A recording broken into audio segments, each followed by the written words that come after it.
ഇതെന്താ എന്റെ കയ്യില്? എന്റെ പേര് ഉണ്ടാക്കണ എത്ര റുപ്യ? ഇതാരുണ്ടാക്കിയെന്നാ? മെച്ചിയോ? 30 റുപ്യ എനിക്ക് ഗൂഗിൾ പേ ഇടാൻ പറ്റുമോ? അതാണുണ്ടോ? പടച്ചറബേ നാടുക്ക്. അല്ല വേറെന്താ?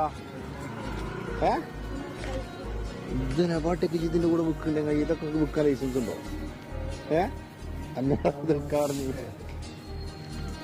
ഇതിപ്പോ എത്ര കണ്ടോ? ഗൂഗിൾ പേ ആരുതാ തന്നെ? നമ്പർ ഉണ്ടോ?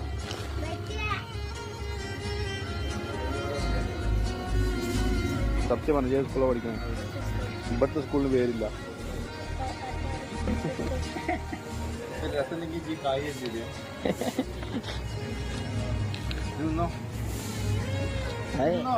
ഞാൻ നിന്നല്ലേ